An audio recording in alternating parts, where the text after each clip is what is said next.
জীবনে ধাক্কা না খেলে না কখনোই বড় হওয়া যায় না। ধাক্কা খেতে, খেতে যখন সব আস্থা ফুরিয়ে যায় তখনই কিন্তু আসল আস্থার সন্ধান পাওয়া যায়।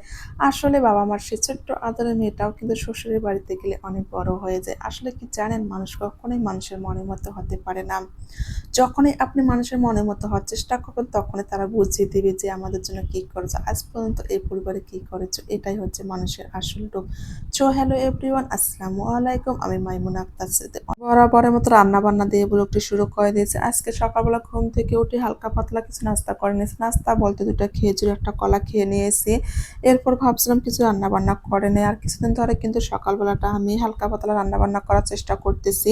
যেহেতু মোরসালিন একটু অসুস্থ, আর ওকে নিয়ে কিন্তু আমি স্কুলে একদমই যাচ্ছি না। ভাবছিলাম যেহেতু মোরসালিনকে নিয়ে বাসায় আছি, ২ বেলা রান্না করতে তো কোনো সমস্যা নেই। সকালবেলাটা হালকা পাতলা কিছু রান্না-বান্না করে নিয়ে এরপর কিন্তু দুপুরবেলাটা আমি আবারও রান্না-বান্না করব। আজকে ভাতের সঙ্গে কিন্তু আমি মসুর ডালটা দিয়ে দিয়েছি। তার কারণ হচ্ছে আমার কিন্তু বাসায় গ্যাস নেই। কিছুদিন আগে কিন্তু গ্যাস শেষ হয়ে গিয়েছে। আপনাদের ভাইয়া যে গ্যাস নিয়ে আসবে তারও কোনো সময় হচ্ছিল না।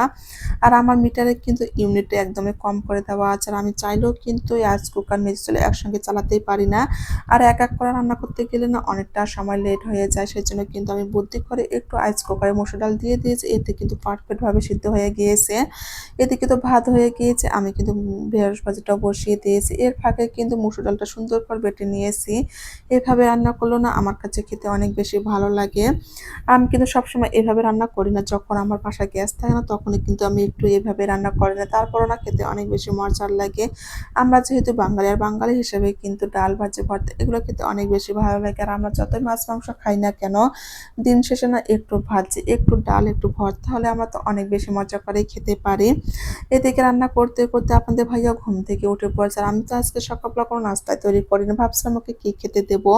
এরপর ফ্রিজ থেকে একটা ড্রাগন বের করে নিয়ে ওকে কেটে দিয়েছিলাম। আজকে ড্রাগনটা একদমই খেতে ভালো ছিল না। আমার কাছে যে ড্রাগনটা মিষ্টি থাকে সেটাই খেতে ভালো লাগে।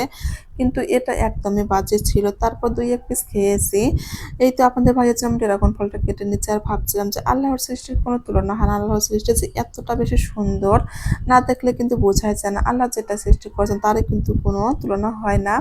এই ড্রাগন ফলটা যে এত কালারফুল, দেখলে আমার কাছে অনেক বেশি ভালো লাগে। আর এটা কাটতেও আমার কাছে অনেক বেশি ভালো লাগে। আমার সবসময় কিন্তু কাটতে ইচ্ছে করে। কেননা এটা এত বেশি সফট থাকে। অল্প একটু চাকুর মাথা লাগিয়ে দিলে কিন্তু কাটা হয়ে যায়। আর আমার কাছে এই জিনিসটা অনেক বেশি ভালো লাগে। মোরসালান কিন্তু এখন পর্যন্ত ঘুমাচ্ছে। ওকে আমি এখন পর্যন্ত তুলিনি। ভাবছিলাম সব কাজ শেষ করে কিন্তু ওকে ঘুম থেকে তুলে কিছু খাইয়ে দেব। আর আজকে বাসায় আমার অনেক, অনেক কাজ আছে। যেহেতু আমার বাসায় সবসময় থাকা হয় না, ছেলের সঙ্গে স্কুলে থাকা হয়। আমি চাইলেও কিন্তু সব কাজগুলো করতে পারি না। আর আজকে ভাবছিলাম একটু ডিপ ক্লিন করে নেব। আমার ফ্যানগুলো এত, এত পরিমাণে নোংরা হয়ে গিয়েছিল। কিছুদিন ধরে ভাবছিলাম যে ফ্যানগুলো পরিষ্কার করে নেব, কিন্তু সেটা আর করা হচ্ছিল না। আজকে কিন্তু কোমরে কাপড় বেঁধে ঘরের কাজে লেগে পড়েছি। আমি কিন্তু আজকে ফ্যান পরিষ্কার করব, সমস্ত বেডশিট, সমস্ত রুম পরিষ্কার করে নেব। সেটা যত সময় লাগুক না কেন। এদিকে তো আপনাদের ভাইয়ার সঙ্গে, সঙ্গে আমি ২-১ পিস খেয়ে নিয়েছি। আর আমার রান্না-বান্না করাও কমপ্লিট। ভাবছিলাম আপনার ভাইয়াকে একটু খেতে দিয়ে দেব। এর মধ্যে কিন্তু মোরসালান ঘুম থেকে উঠে পড়েছে। ওকেও আমি একটু নাস্তা করিয়ে কিন্তু আপনাদের ভাইয়াকে ভাত দিয়ে দিচ্ছি। ও যেহেতু সকালবেলা খেতে চায় না তারপরেও কিন্তু জোর করে আমি দিয়ে দিয়েছি। এই তো খাওয়া-দাওয়া কমপ্লিট। ও কিন্তু অফিসেও চলে গিয়েছে। এরপর আমি কিন্তু সমস্ত কাজ এক, এক করে করে নিচ্ছিলাম। এদিকে ফ্যানটা আমার এত বেশি নোংরা হয়ে গিয়েছে।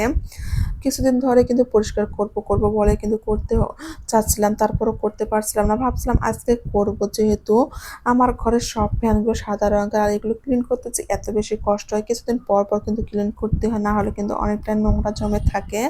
আমার ঘরের ছোট্ট বড় সব ফ্যানই কিন্তু সাদা। শুধু মোরসালানের একটা যে ছোট্ট ফ্যান আছে ওটাই পিঙ্ক কালার। এই তো আমার সেই শখের সেই ফ্যানটা এত বেশি ভালো লাগে। এটাও একটু ক্লিন করে নিলাম। এর মধ্যেই কিন্তু দুপুর হয়ে গিয়েছে। মোরসালানও কিন্তু ঘুমিয়ে পড়েছে। যদিও ও দুপুরবেলা একটু ঘুমাতে চায় না, তারপরেও যেহেতু অসুস্থ আজকে কিন্তু তাড়াতাড়ি ঘুমিয়ে পড়েছে। আর আমি কিন্তু এই সুযোগে সব কাজগুলো করে নিচ্ছিলাম। কাজ করতে, করতে দেখলাম যে আপনাদের ভাই একটা ডিজাইন করেছে, সেই ডিজাইনটা একটু দেখছিলাম। এই ডিজাইনটা আমার কাছে অনেক বেশি ভালো লেগেছে। আপনাদের ভাইয়া যেহেতু প্রত্যেকটা দিনে এই কাজগুলো করে, আর আমার কাছে এই জিনিসগুলো দেখতে অনেক বেশি ভালো লাগে। যদিও আমরা এগুলো চাইলেও করতে পারবো না। ওর যেহেতু এটাই কাজ, সে এটা সুন্দরভাবে করতে পারে। আর আমার কাছে এগুলো দেখতে না অনেক বেশি ভালো লাগে। কথা বলতে, বলতে কিন্তু ভিডিওটা শেষ পর্যায়ে চলে এসেছে। সবাই আমার জন্য এবং আমার পরিবারের জন্য অনেক, অনেক বেশি দোয়া করবেন। আর আপনাদের জন্য আমি অনেক, অনেক বেশি দোয়া করব। সবাই ভালো থাকবেন, সুস্থ থাকবেন। আল্লাহ হাফেজ।